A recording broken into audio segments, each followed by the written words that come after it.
السلام علیکم۔ آج میں آپ کے لیے لے کے آئی ہوں جو بچے ہیں سنگ سمیٹ لو کا نیکسٹ پارٹ۔ تیز ڈرائیونگ کرتی وہ بہت جلدی ہسپتال پہنچ گئی تھی۔ استقبالیہ سے معلومات لیتی وہ فوراً ہی مطلوبہ کمرے تک پہنچی تھی۔ دروازہ کھول کر اندر داخل ہوئی تو اسے سکندر بیڈ پر لیٹا نظر آیا۔ اس کا دایاں پیر پٹیوں میں جکڑا تھا، ماتھے پر بھی پٹی بندھی تھی اور ہاتھ بھی زخمی نظر آ رہے تھے۔ وہ اسے دیکھ کر مسکرایا تھا۔ یہ سب کیسے ہوا سکندر؟ وہ اس کے نزدیک آ گئی تھی۔ وہ فکر مندی سے اسے دیکھ رہی تھی۔ تمہارا دل دکھا کر نکلا تھا نا، بلا وجہ تم پر چیختا چلاتا، بس قدرت نے اسی بدتمیزی کے فوراً ہی سزا دے دی کہ لیجئے سکندر شہریار، اب اس دیار غیر میں جہاں لیزا محمود کے سوا کوئی آپ کی زبان سمجھنے والا نہیں، بستر پر پڑ جائیے۔ وہ ہنس کر یوں بولا گویا خود اپنا مذاق اڑا رہا ہو۔ وہ اس کے بیڈ کے پاس رکھی کرسی پر بیٹھ کر فکر مندی اور تشویش سے اس سے پٹیوں میں جکڑا دیکھ رہی تھی۔ خوب تماشا ہو رہا تھا اسپتال میں۔ ڈاکٹر، نرسیں سب میرے گرد جمع ٹالیوں میں میری چوٹوں کا احوال پوچھ رہے تھے اور میں انہیں انگریزی میں میرے کہاں کہاں چوٹ لگی ہے سمجھانے کے جتن کر رہا تھا۔ آخر میں ہم نے اشاروں کی زبان میں ایک دوسرے کو اپنا مدعا سمجھایا تھا۔ وہ یوں بول رہا تھا جیسے کوئی بہت لطف لینے والی بات بتا رہا ہو، جیسے اس کے لیے اس کا ایکسیڈنٹ کوئی مزہ لینے والا واقعہ تھا۔ اتنی غمگین شکل مت بناؤ لڑکی، میں ٹھیک ہوں۔ وہ بالکل سنجیدہ بیٹھی ہوئی تھی۔ سکندر کے لیے اس کا ایکسیڈنٹ مذاق ہو سکتا تھا، اس کے لیے نہیں۔ نہ جانے کہاں کہاں چوٹیں آئی تھی، نہ جانے زبان کے مسئلے کی وجہ سے وہ ڈاکٹر کو اپنی چوٹوں کے بارے میں ٹھیک سے بتا بھی پایا تھا یا نہیں۔ وہ یکدم ہی کرسی سے اٹھی تھی۔ وہ ڈاکٹر کو دوبارہ بلا کر لانا چاہتی تھی تاکہ ڈاکٹر اس کے سامنے سکندر کا دوبارہ تفصیلی معائنہ کرے۔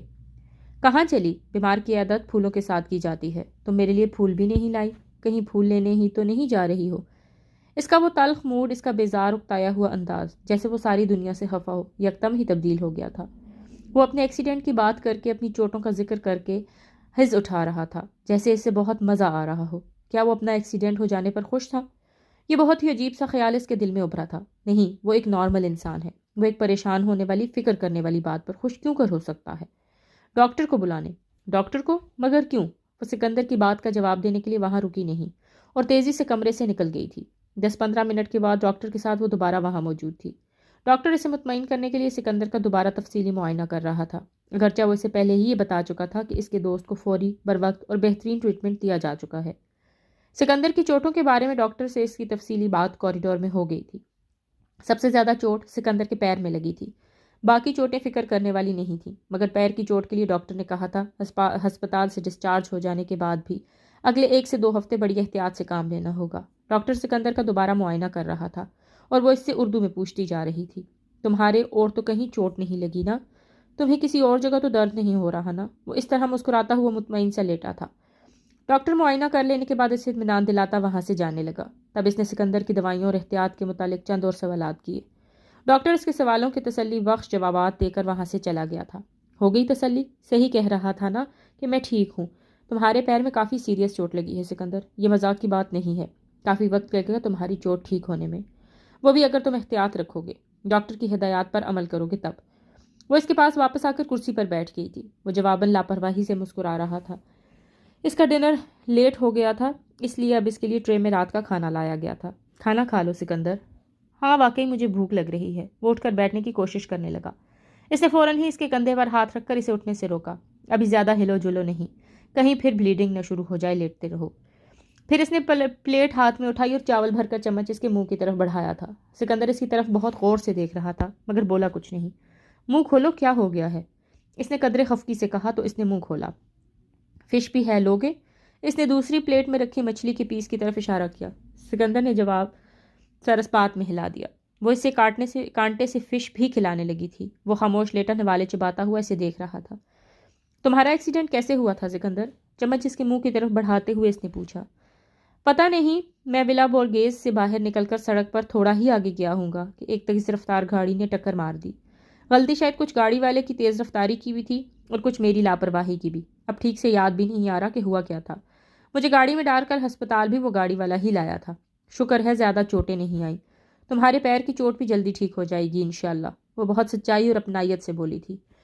جواب میں سکندر کی مسکراتی نظریں دیکھ کر اسے حیرت ہوئی تھی۔ کیا ہوا؟ اس نے قدرے برا مانتے والے انداز میں بھویں اچکائیں۔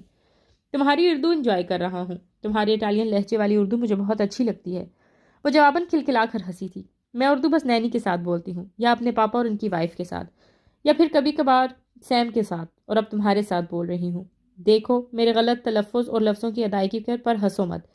میں کم از کم تمہاری زبان جانتی تو ہوں، تم تو میری زبان جانتے بھی نہیں ہو۔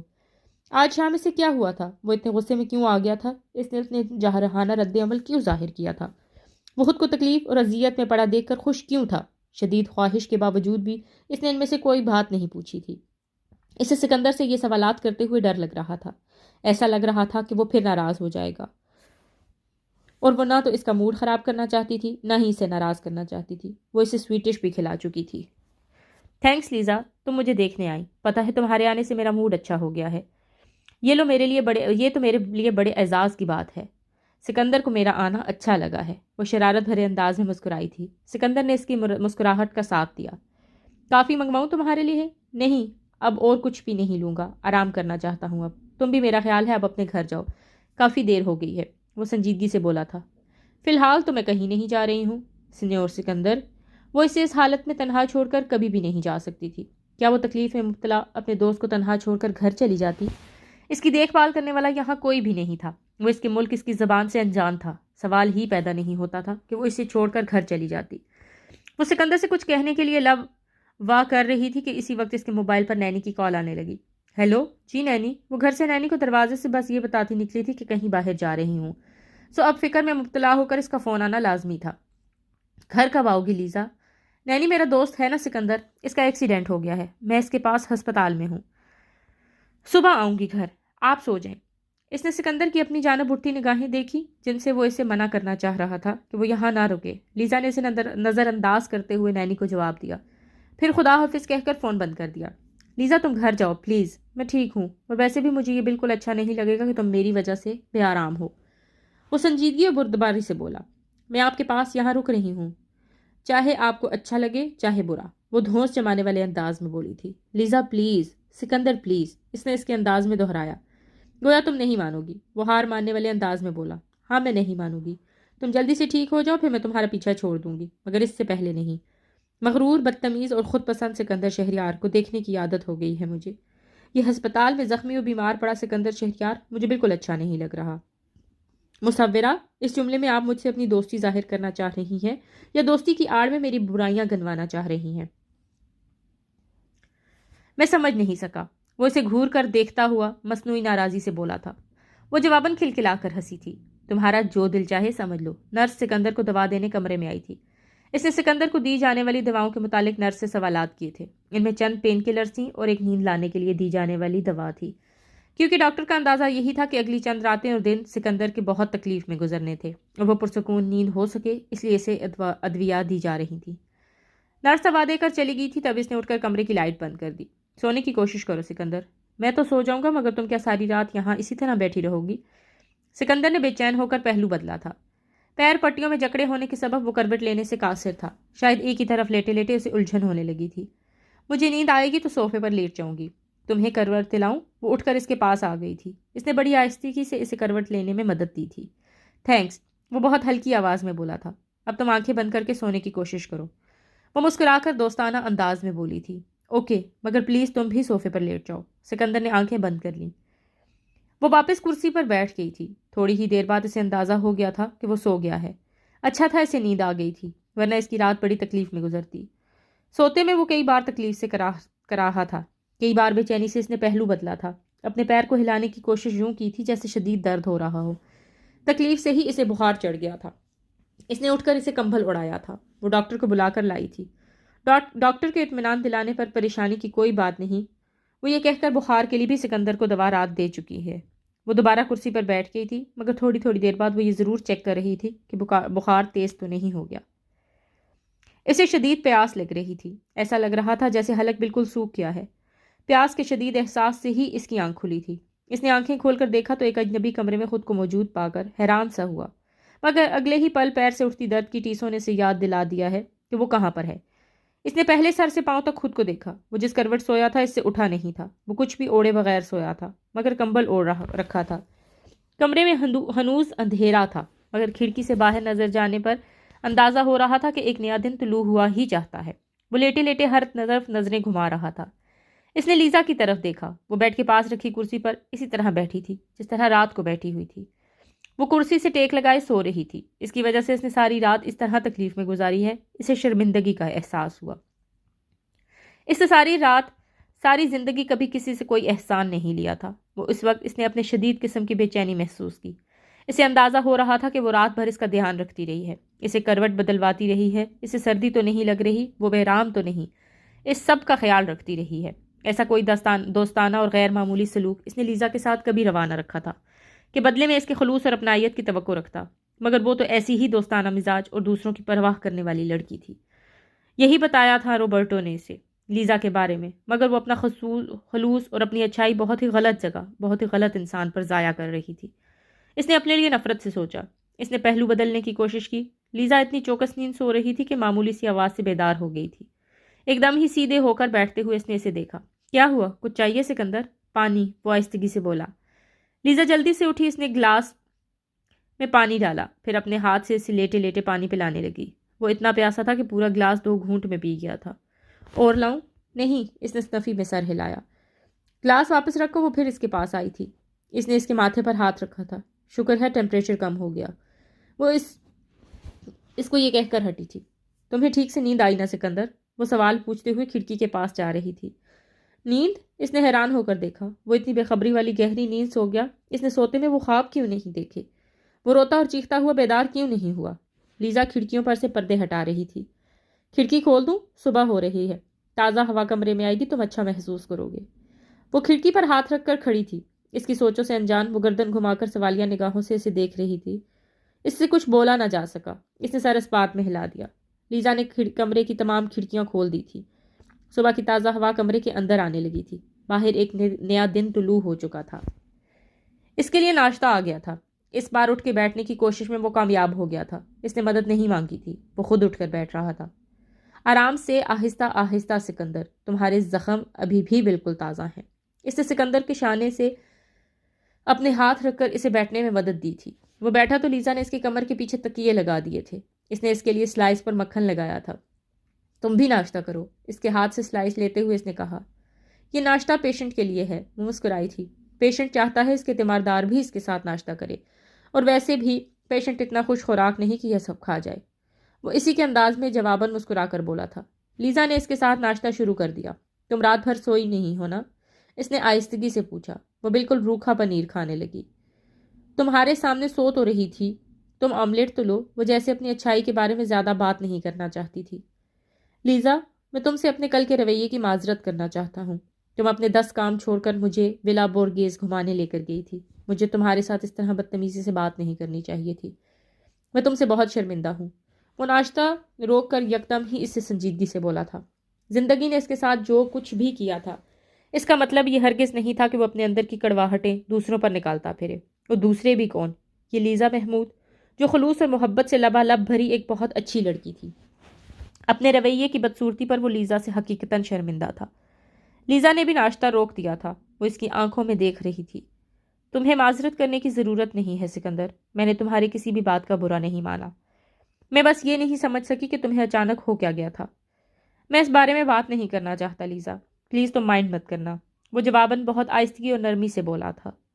وہ اب کبھی بھی اس سے تلخ لہجے میں کوئی بھی بات نہیں کر سکتا تھا. اس کا احسان مند ہو گیا تھا. اس لیے نہیں بلکہ اس لیے کہ لیزا محمود کے اندر کی اچھائیاں اور محبتیں ختم کرنے کا باعث کم از کم وہ ہرگز نہیں بنے. جلد یا بدیر زندگی لیزا محمود کو یہ سمجھا دے گی کہ نہ تو وہ یہ دنیا اتنی اچھی جگہ ہے، نہ ہی یہاں بسنے والے لوگ، مگر اسے دنیا اور لوگوں سے مایوس کروانے والوں میں وہ کیوں شامل ہو. اگر وہ محبتیں بانٹتی ہے تو اس کی خواہش ہوگی کہ وہ لڑکی سدا محبتیں ہی تقسیم کرتی رہے. زندگی کا بدصورت چہرہ کبھی اس کے سامنے نہ آئے. لیزا اس بات میں سر ہلا کر مسکرائی تھی. تو تم نہیں بتانا چاہتے؟ ٹھیک ہے، میں نے بالکل برا نہیں مانا. اب تم لیٹ جاؤ، کافی دیر سے بیٹھے ہوئے ہو. وہ اسے سہارا دینے کے لیے آگے بڑھی تو وہ فوراً بولا. میں خود لیٹ جاؤں گا لیزا، تم بیٹھو. لیزا نے اس کے انکار کی پرواہ کیے بغیر اسے لیٹنے میں مدد دی. اس کے پیر میں شدید تکلیف تھی. اٹھ کر بیٹھنے اور پھر واپس لیٹنے میں اسے بہت تکلیف ہوئی تھی. پیر کی تکلیف کے آگے بازوؤں اور سر پر لگی چوٹیں انتہائی معمولی محسوس ہو رہی تھیں. ان تکالیف کی طرف دھیان ہی نہیں جا رہا تھا. پیر میں جتنی شدید درد کی ٹیسیں اٹھ رہی تھیں، اتنا ہی زیادہ وہ اپنے اندر سکون اور اطمینان اترتا محسوس کر رہا تھا. خود کو تکلیف میں مبتلا دیکھ کر ایک اسے انجانی سی مسرت کا احساس ہو رہا تھا.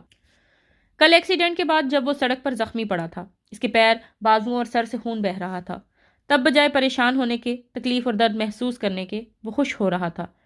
اپنا خون بہتا دیکھ کر اسے بے حد خوشی ہو رہی تھی۔ ہاں، وہ خون اتنا ہی ارزاں تھا، اسے یوں ہی بہہ جانا چاہیے تھا۔ اس کا وجود اتنا ہی بے مصرف تھا، اسے اسی طرح کسی اجنبی سرزمین پر غیروں اور اجنبیوں کے بیچ دنیا سے ناتا توڑ جانا چاہیے تھا۔ شعوری طور پر وہ یہ کبھی بھی قبول نہ کرتا کہ یہ ایکسیڈنٹ در حقیقت ہوا کس وجہ سے تھا، مگر لاشعوری طور پر وہ جانتا تھا کہ غلطی گاڑی والے کی نہیں، اس کی تھی۔ خود کو انجان اور بے پرواہ ظاہر کرتا وہ اس تیز رفتار گاڑی کو آتا دیکھ کر بھی اپنے آپ کو بچانے کے لیے کہیں دائیں بائیں یا پیچھے نہ ہوا تھا۔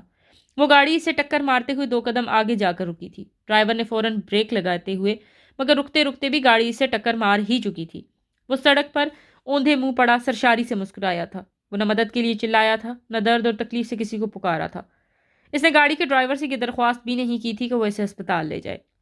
وہ سڑک پر سکون سے پڑا تھا۔ اگر گاڑی کا ڈرائیور اسے اٹھا کر ہسپتال نہ لاتا تو وہ اسی طرح سڑک پر پڑا رہتا، تا وقت یہ کہ کوئی اور اس کی مدد کو نہ آتا، جو کہ وہ چاہتا تھا کبھی بھی نہ آئے۔ بظاہر تو سکندر شہریار ذہنی طور پر ایک نارمل اور صحت مند شخص تھا، باشعور، فہم و فراست رکھنے والا مرد۔ وہ خودکشی کی کوشش کیوں کر سکتا تھا؟ خود اپنے آپ سے بھی وہ یہی کہہ رہا تھا کہ ایکسیڈنٹ اس کی بے دہانی اور کار کی ڈرائیور کی تیز رفتاری کے سبب ہوا ہے۔ اس کے اندر خود سے نفرت میں مبتلا شخص اس سے جھوٹ پر ہنس رہا تھا۔ ڈاکٹر اسے دیکھنے کے لیے آیا، ساتھ میل نرس بھی تھا۔ ڈاکٹر اسے سکندر کے بازوں اور سر کے بینڈیج تبدیل کرنے سے متعلق ہدایات دے رہا تھا۔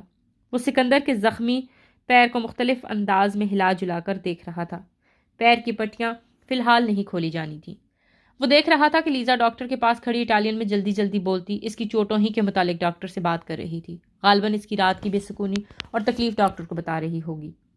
ڈاکٹر اور میل نرس وہاں سے چلے گئے۔ تب اس نے لیزا سے اپنا موبائل اٹھا کر دینے کو کہا۔ آفس ٹائم شروع ہو چکا تھا، اسے آفس فون کر کے بتانا تھا کہ وہ آج نہیں آ سکتا۔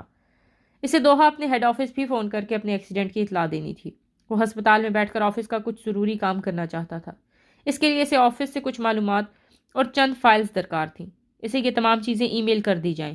اس کو آفس فون کر کے یہ بھی کہنا تھا۔ یہ سب سوچنے کے ساتھ ہی اسے یہ بھی یاد آ گیا تھا کہ کل ولا بوگیز جاتے وقت اس کے ساتھ اس کا لیپ ٹاپ، بیگ اور بریف کیس بھی تھا۔ اس کے یہاں تمام ضروری کاموں کی تفصیل لیپ ٹاپ میں موجود تھی۔ اسے اپنا لیپ ٹاپ درکار تھا۔ لیزا، تمہاری گاڑی میں میرا لیپ ٹاپ بیگ ہوگا، پلیز وہ مجھے لا دو، اور پلیز اب تم گھر جا کر آرام کرو۔ ساری رات بے آرام رہی ہو، گھر جا کر ریسٹ کرو۔ وہ نرم لہجے سے ہی اس سے مخاطب ہوا تھا۔ تم خیریت سے ہو سکندر شہریار؟ کوئی ضرورت نہیں آج آفس کا کوئی بھی کام کرنے کی۔ 2-3 دن کام نہ کرنے سے کوئی قیامت نہیں آ جائے گی۔ لیپ ٹاپ پر کام کرنے کے لیے بیٹھو گے، بار بار جسم کو ہلاؤ جلاؤ گے، ہاتھوں اور پیروں پر دباؤ پڑے گا۔ سکون سے لیٹو، جو ڈاکٹر نے کہا ہے وہ کرو۔ لیزا نے باقاعدگی سے اسے ڈپٹا تھا۔ بہت ضروری کام ہے لیزا، وہ بے بسی سے بولا تھا۔ مشکل یہ تھی کہ فی الحال وہ خود اٹھ کر نہ جا نہیں سکتا تھا، ورنہ خود جا کر لیزا کی گاڑی سے اپنا لیپ ٹاپ لے آتا۔ ہوں گے ضروری، مگر وہ ضروری کام سکندر شہریار کی صحت اور زندگی سے زیادہ اہم نہیں ہو سکتے۔ وہ بہت محبت اور اپنائیت سے بولی تھی۔ بہت پرواہ کرنے والا انداز تھا، مگر پھر بھی پتہ نہیں کیوں دل میں کہیں بہت زور سے جا کر چبھی تھی اس کی بات۔ سکندر شہریار کی زندگی، تلخی سے بولتا وہ یکدم ہی چپ ہو گیا تھا۔ وہ کہنا چاہتا تھا کہ سکندر شہریار کی زندگی سے زیادہ بے مول اور بے وقت اس دنیا میں کسی بھی چیز کی زندگی نہیں۔ 7 سمندر دور، اس سے بہت دور بسنے والی صرف ایک ہستی ہے جو اس کی موت پر روئے گی۔ باقی دنیا میں کسی کو بھی اس کی زندگی یا اس کی موت سے کوئی فرق نہیں پڑے گا۔ اس ہستی کے ساتھ شاید لیزا محمود بھی چند آنسو اس کے لیے بہا لے کہ یہ لڑکی سرتاپا محبت ہے۔ یہ صرف سکندر شہریار کی نہیں بلکہ ہر کسی ہی کی تکلیف پر رو پڑتی ہوگی۔ لیزا بغور اسے دیکھ رہی تھی۔ کیا ہوا؟ کیا کہتے کہتے رک گئے تم؟ کچھ نہیں، وہ سنجیدگی سے مختصراً بولا تھا۔ کاموں کے لیے پریشان مت ہو، تمہاری چوٹیں ٹھیک ہو جائیں، کام بھی سارے ہو جائیں گے۔ وہ اس کی طرف جھک کر دوستانہ انداز میں بولی تھی۔ میل نرس آتا ہوگا، تم اپنی بینڈیج تبدیل کرواؤ، میں گھر جا رہی ہوں، تھوڑی دیر بعد آؤں گی۔ اس نے خاموشی سے محض سر اسبات میں ہلا دیا۔ اس نے آفس فون کر دیا تھا۔ روبرٹو کل رات ہی اپنی فیملی کے ساتھ گھوم پھر کر واپس آیا تھا۔ اس نے آج سے ہی آفس جوائن کر لیا تھا۔ سکندر کی اسی سے بات ہوئی تھی۔ وہ اس کے ایکسیڈنٹ کا سن کر فکر مند ہوا تھا، تفصیلات پوچھ رہا تھا، مگر وہ اپنی چوٹوں سے زیادہ آفس کے کاموں کے لیے فکر مند تھا۔ اس نے روبرٹو سے وہ تمام ڈاکومنٹس ای میل کرنے کو کہا جو اسے آفس سے دور بیٹھ کر آفس کا کام کرتے ہوئے درکار تھی۔ وہ بینڈیج کی تبدیلی کرنے والے تمام کاموں سے فارغ ہو چکا تھا۔ نیم گرم پانی سے ہاتھ، منہ اور جسم کا اوپری حصہ دھلنے سے وہ خود کو کافی تر و تازہ محسوس کر رہا تھا۔ اس کا مزید کئی دنوں تک اپنی ان چوٹوں کے ناز اٹھانے کا کوئی پروگرام نہیں تھا۔ وہ آج ہی ہاسپٹل سے چھٹی لے کر چلا جانا چاہتا تھا۔ زیادہ سے زیادہ وہ کل کا دن اپنے ہوٹل میں گزارے گا، پھر پرسوں سے آفس۔ لیزا دوپہر میں پھر اسپتال میں موجود تھی۔ تم سوئی نہیں گھر جا کر؟ سو گئی تھی، 2 گھنٹے کی نیند لے لی، کافی ہے۔ تم اپنی سناؤ، تکلیف کچھ کم ہوئی؟ وہ اس سے کیا کہتا کہ تکلیف جتنی زیادہ ہوتی ہے وہ اتنا ہی اچھا محسوس کرتا ہے۔ اس نے محض سر ہاں میں ہلا دیا تھا۔ لیزا اس کے پاس کرسی پر بیٹھ گئی تھی۔ تم نے لنچ کر لیا؟ ہاں۔ تم میوزک سنو گے؟ میں تمہارے لیے اپنا آئی پوڈ لے کے آئی ہوں۔ میوزک میں تمہاری پسند تو مجھے نہیں پتا، اس میں اٹالین گانے بھی ہیں اور انگلش سانگز بھی ہیں۔ اس نے بیگ سے نکال کر اپنا آئی پوڈ اسے دیا۔ وہ یہ کہہ کر اس کے خلوص کی توہین نہیں کر سکتا تھا کہ اسے میوزک، موویز، کتابیں، کسی بھی چیز میں رتی برابر بھی دلچسپی نہیں تھی۔ یہ سب کچھ تو زندہ لوگوں کے لیے ہوتا ہے۔ برسوں ہوئے اس نے خود کو زندہ لوگوں میں شمار کرنا چھوڑ دیا تھا۔ میں کچھ انگلش میگزینز اور کتابیں بھی لائی ہوں، مگر پھر وہی بات کہ تمہاری پسند مجھے نہیں پتا۔ بس جو مجھے پسند ہے وہ لے آئی۔ وہ اس کے لیے سارا اہتمام یوں کر رہی تھی گویا وہ یہاں کئی دنوں تک پڑا رہنے والا ہے۔ اسے سوچ کر ہی ہنسی آئی۔ تم مسکرا کیوں رہے ہو؟ اس نے اس کے لبوں پر آئی مسکراہٹ فوراً دیکھ لی تھی۔ کچھ نہیں، ویسے ہی۔ ویسے یہ موقع اچھا نہیں ہے سکندر، تم زخمی ہو کر بیڈ پر پڑے ہو، تمہارے کہیں پر بھی چلے جانے، بھاگ جانے کا کوئی خطرہ موجود نہیں ہے۔ اس بہتر موقع سے فائدہ اٹھا کر میں تمہاری پینٹنگ کیوں نہ بنا لوں؟ تم چاہے جتنا بھی ناراض ہوگے، منہ پھلاؤ گے، مگر اٹھ کر جاؤ گے کہیں نہیں۔ وہ شرارت بھرے انداز میں بولی تھی اور بے اختیار کہکا لگا کر ہنسا تھا۔ مصورہ، میں نے تمہیں اپنی دوست سمجھا تھا۔ بڑے افسوس کی بات ہے کہ میری دوست میری مجبوری کا فائدہ اٹھانے کا ارادہ رکھتی ہے۔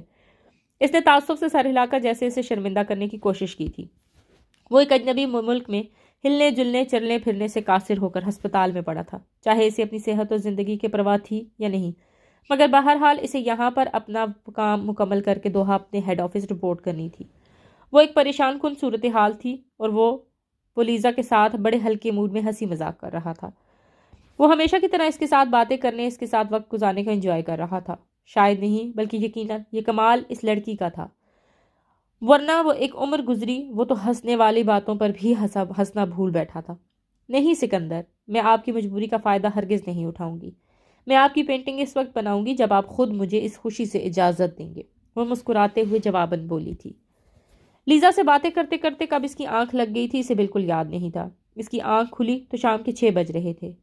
وہ 2-3 گھنٹے سوتا رہا تھا بغیر کسی دوا کے۔ نہیں، شاید دوپہر کو نرس نے جو پین کلرز دیے تھے ان میں سکون اور نیند لانے والی بھی دوا بھی شامل ہو۔ اس نے فوراً خود کو کہا تھا چلو، نیند دوا کے ساتھ آئی تھی، مگر اس کے وہ خواب۔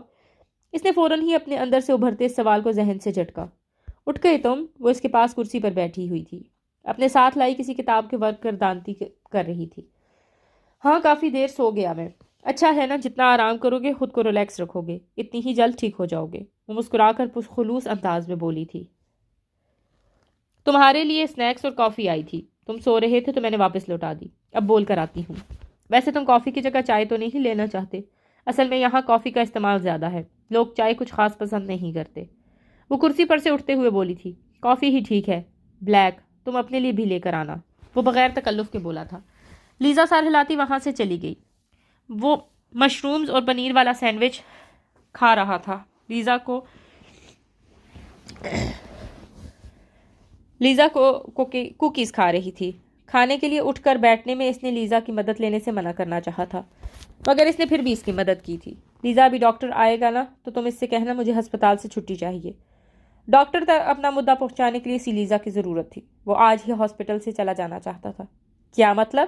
وہ یکدم ہی اچھلی تھی گویا کوئی بہت ہی عجیب بات سن لی ہو۔ کل شام تمہارا ایکسیڈنٹ ہوا ہے، اب تمہاری چوٹیں بالکل تازہ ہیں اور تم ہسپتال سے ڈسچارج ہونا چاہتے ہو۔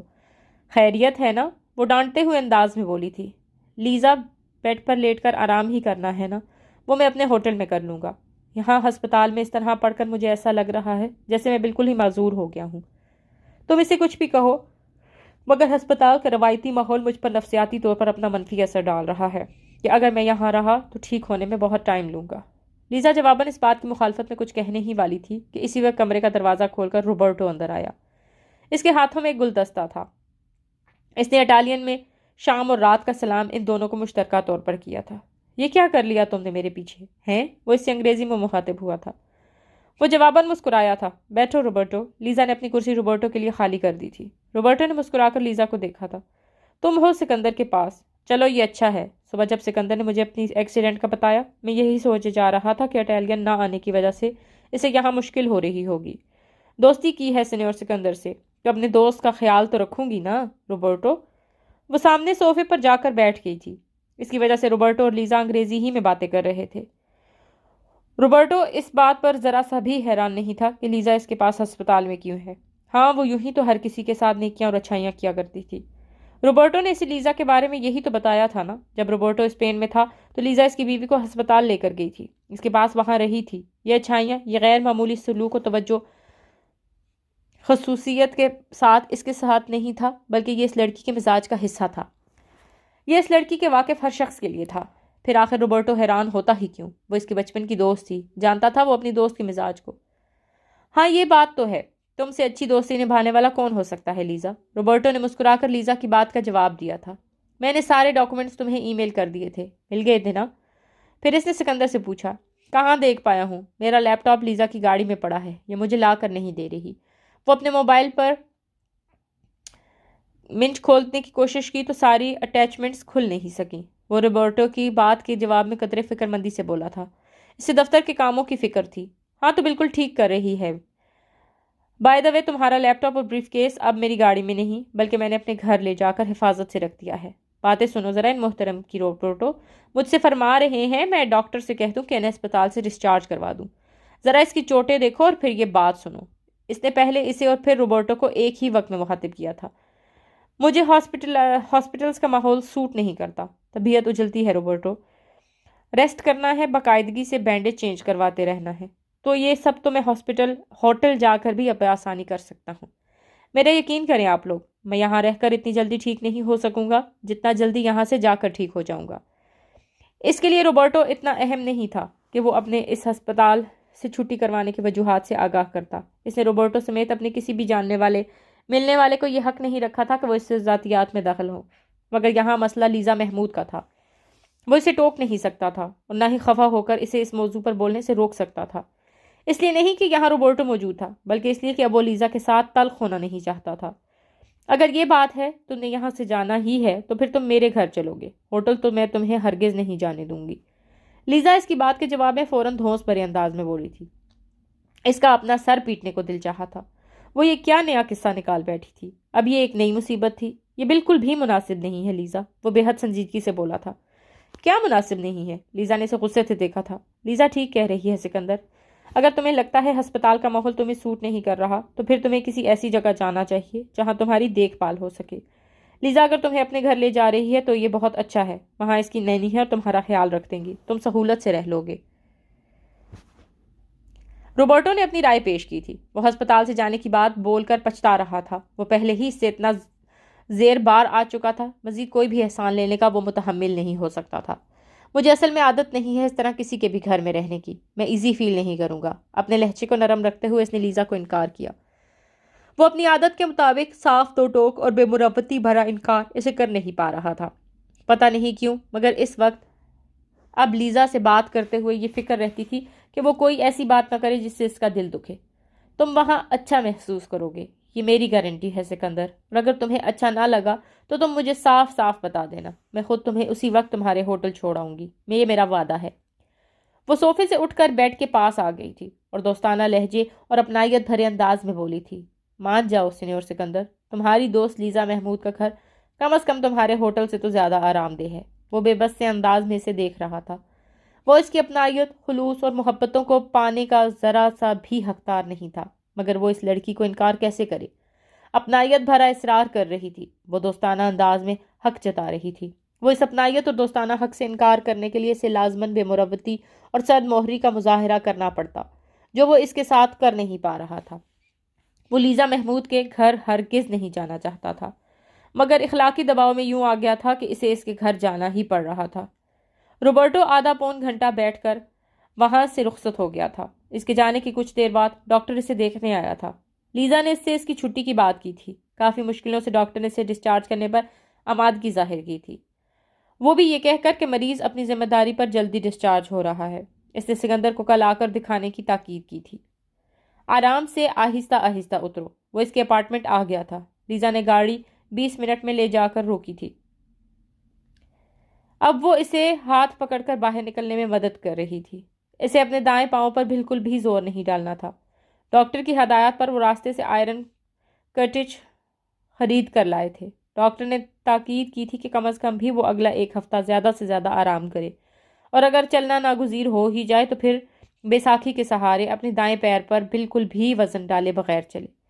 وہ بیساکھی کے سہارے اپنا سارا وزن بیساکھی اور بائیں پاؤں پر ڈالے، دائیں پاؤں کو محض گھسیٹتا ہوا چل رہا تھا۔ لیزا اس کے ساتھ ساتھ چل رہی تھی۔ تمہیں درد تو نہیں ہو رہا نا سکندر؟ تم سے چلا جا رہا ہے نا؟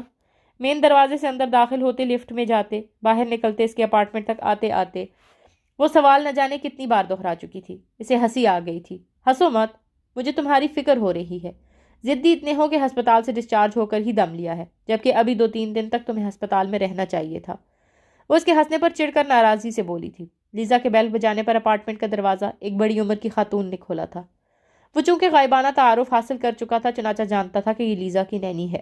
بچپن میں اس کی آیا تھی اور اب روم میں لیزا کے فلیٹ کی دیکھ بھال کیا کرتی تھی۔ انہوں نے شلوار قمیض اور دوپٹہ پہن رکھا تھا، بالوں کو جوڑا بنایا ہوا تھا، چہرے پر نرمی اور محبت بھرا تاثر تھا۔ السلام علیکم۔ ساری زندگی کبھی اس طرح کسی کے منہ اٹھا کر نہیں گیا تھا۔ بہت عجیب محسوس ہو رہا تھا۔ وعلیکم السلام بیٹا، اندر آؤ۔ انہوں نے شفقت انداز میں اس کے سلام کا جواب دیا تھا۔ ان کی اردو میں گفتگو سنتے ہی اسے لیزا کی گالیاں یاد آئیں۔ اپنی نینی ہی سے فرمائش کر کے اس نے اردو میں گالیاں سیکھی تھی نا۔ اسے لیزا کی وہ خطرناک اردو یاد کر کے دل ہی دل میں ہنسی آئی تھی۔ نینی، آپ نے اس اور میں نے مل کر سکندر کی بہت کیئر کرنی ہے، تیار رہیے۔ ڈاکٹر ابھی اسے ڈسچارج نہیں کر رہا تھا، یہ ضد کر کے ہسپتال سے چھٹی لے کر آیا ہے۔ وہ لیزا اور اس کی نینی کے ساتھ چلتا ایک کمرے میں آ گیا تھا۔ لیزا کا اپارٹمنٹ خوبصورت تھا، آرٹسٹک لک دے رہا تھا۔ لگ رہا تھا یہ لیزا اور اس کے عزیزران جان روما اپنا فلیٹ ہے، جس میں اس نے بڑی محبت سے سجا اور سوار رکھا تھا۔ بیٹا تم بالکل تکلف مت کرنا، جس وقت جس چیز کی ضرورت ہو بے جھجک مجھ سے کہہ دینا۔ وہ بیساکھی کو ٹائلز پر مضبوطی سے جما کر اس پر اپنا وزن ڈال کر بیڈ پر بیٹھنے کی کوشش کر رہا تھا۔ تب نینی اس سے بولی تھی۔ اسے بیٹھنے میں کچھ وقت کا سامنا تھا، اس لیے اس نے محض سر اس بات میں ہلا دیا۔ لیزا جو اس کے بالکل پاس کھڑی تھی، اس نے اسے فوراً ہی بیٹھنے میں مدد دی تھی۔ چائے، کافی کچھ لاؤں تم لوگوں کے لیے؟ نینی نے لیزا کو اور اس سے سوالیہ نگاہوں سے پوچھا۔ نینی، کھانے کا وقت ہونے والا ہے، آپ ایسا کریں ڈنر ہی کا انتظام کر لیں۔ لیزا اس کی بیساکھی بیڈ کے سائڈ ٹیبل کے ساتھ ٹھکا کر رکھ رہی تھی۔ کھانا تو میں پہلے ہی تیار کر چکی ہوں۔ وہ بیڈ کے اوپر اپنا دائیں پاؤں خود ہی اٹھا کر رکھ رہا تھا، مگر لیزا نے جلدی سے پٹیوں میں جکڑا اس کے پاؤں کو بڑی آہستگی سے، ایسے کہ اسے ذرا بھی تکلیف نہ ہو، اٹھا کر بیڈ پر رکھا۔ ساتھ وہ نینی کو جواب بھی دے رہی تھی۔ یہ آپ نے بہت اچھا کیا نینی، بس پھر اب تھوڑی دیر میں آپ میرا اور سکندر کا کھانا یہیں لے آئیے گا، ٹھیک ہے بیٹا؟ نینی وہاں سے چلی گئی تھی۔ وہ بیڈ پر بیٹھا ہوا تھا۔ لیزا نے اس کے کمر کے پیچھے تکیے رکھے تھے۔ تکلیف تو نہیں ہو رہی پاؤں میں؟ اتنا چلے ہو۔ وہ بیڈ کے سامنے رکھے صوفے پر آ کر بیٹھ گئی۔ لیزا، میں تمہارے اصرار پر آ تو گیا ہوں، مگر مجھے یہ بالکل اچھا نہیں لگ رہا، اس طرح تمہیں اور تمہاری نینی کو اپنی وجہ سے پریشان کرنا۔ پاؤں میں درد والے سوال کا نفی میں جواب دینے کے بعد وہ سنجیدگی سے بولا تھا۔ مجھے اور نینی کو کوئی تکلیف نہیں ہو رہی سکندر۔ دوست آخر ہوتے کس لیے ہیں؟ کیا صرف ہنسی مذاق کرنے اور اچھے وقت پر ایک دوسرے کے ساتھ دینے کے لیے؟ تمہارا ایکسیڈنٹ ہو گیا ہے، تم تکلیف میں ہو، اور اٹلی تمہارا ملک نہیں ہے۔ تم نہ یہاں کی زبان جانتے ہو، نہ راستوں سے واقف ہو۔ اس پریشانی میں بحیثیت دوست میں اپنی ذمہ داری سمجھتی ہوں کہ تمہارے ساتھ رہوں۔ وہ بھی جواباً سنجیدگی سے بولی تھی۔ وہ خاموش ہو گیا تھا۔ لیزا کچھ بھی کہتی، بہرحال اسے اس طرح یہاں آ کر کافی شرمندگی ہو رہی تھی، چاہے وہ اسے بضد ہو کر اصرار کر کے اس کی مرضی کے خلاف دھونس اور حق جتا کر لائی تھی۔ تب بھی یہ تمہارا کمرہ ہے، اس نے خود ہی موضوع تبدیل کر دیا تھا۔ آج رات کی بات ہے، وہ کل یہاں سے چلا جائے گا۔ ہاں، وہ جواباً مسکرائی تھی۔ اس نے ایک پیار بھری نگاہ اپنے کمرے میں ڈالی تھی۔ اس کی نگاہ سامنے دیوار پر لگی ایک تصویر پر گئی تھی۔ لیزا نے اس کی نگاہوں کے تعاقب میں دیکھا تھا۔ یہ میری اور میری بہن سیم کی تصویر ہے۔ تصویر میں لیزا اور اس کی بہن 5-6 سال کی بچیاں تھیں۔ دونوں نے ایک دوسرے کے گلے میں باہیں ڈال رکھی تھی۔ دونوں بے تحاشا ہنس رہی تھی اور ایک دوسرے کے ساتھ بہت خوش لگ رہی تھی۔ رائٹ سائیڈ والی تم ہو، ہے نا؟ اس نے اسکرٹ بلاؤز میں ملبوس بالوں کی 2 پونیاں بنائے خوبصورت اور خوش صحت مند سی بچی کی طرف اشارہ کیا۔ ہاں میں ہوں، بہت موٹی تھی میں بچپن میں۔ وہ تصویر کو پیار بھری نظروں سے دیکھتے ہوئے ہنسی تھی۔ یہ سیم کی برتھ ڈے پارٹی والے دن کی تصویر ہے۔ سیم تمہاری بہن کا نک نیم ہے۔ اسے ایسا لگا تھا جیسے لیزا کو اپنی بہن کی باتیں کرنا اچھا لگ رہا ہے، اس لیے اس نے اخلاقاً اس حوالے سے گفتگو بڑھائی۔ ہاں، اس کا پورا نام سمانتا ہے، ہم لوگ پیار سے اسے سیم بولتے ہیں۔ لیزا کے چہرے پر اس کی بہن کے محبت کے رنگ بکھرے تھے۔ تمہاری بہن بھی اٹلی میں رہتی ہے؟ نہیں، اس کی شادی ہو گئی ہے، وہ پاکستان میں رہتی ہے۔ وہ اس بار کچھ دیر دکھ بھرے انداز میں مسکرائی تھی۔ شاید وہ اپنی بہن کو بہت مس کرتی تھی۔ وہ لیزا کو بغور دیکھ رہا تھا۔ مجھ میں اور سیم میں بہت زیادہ پیار ہے سکندر، ہم دونوں صرف بہنیں نہیں بلکہ ایک دوسرے کی بیسٹ فرینڈز بھی ہیں۔ کوئی دن ایسا نہیں جاتا جب میں اور سیم ایک دوسرے سے بات نہ کریں۔ لیزا کی بات اس کے دل کو بڑی تیز جا کر چبھی تھی۔ وہ پچھلی زندگی کو کہیں بہت پیچھے چھوڑ آیا تھا، مگر پھر بھی لیزا کا اس کی بہن کے لیے پیار دیکھ کر اسے بھی کچھ یاد آ گیا تھا۔ جو بات بہن بھائیوں کی ہوتی ہے وہ کسی اور کی نہیں ہوتی ہے نا سکندر؟ مجھے لگتا ہے آپ کے بھائی یا بہن آپ کے بھی اتنے اچھے دوست بن سکتے ہیں، اتنا اچھا اور کوئی نہیں بن سکتا۔ ان کے سامنے آپ خود کو عیاں کرنے سے جھجکتے بھی نہیں ہیں۔ بھائی بہن کا پیار قدرت نے بڑا انمول بنایا ہے۔ وہ اپنی دھن میں بڑے جذب سے بول رہی تھی۔ بھائی، اس پر ایک وحشت سی طاری ہوئی تھی۔ لیزا، میں کچھ دیر آرام کر لوں؟ اپنے اندر کی وحشت سے گھبرا کر اس نے لیزا سے کہا۔ وہ اس کی بدلتی کیفیتوں سے انجان مسکرا کر بولی، ہاں تم کچھ دیر ریسٹ کر لو، پھر ہم ساتھ ڈنر کریں گے۔ لیزا اس سے مسکرا کر بولتی کمرے سے چلی گئی تھی۔ وہ وحشتوں میں گھرا کمرے میں تنہا بیٹھا تھا۔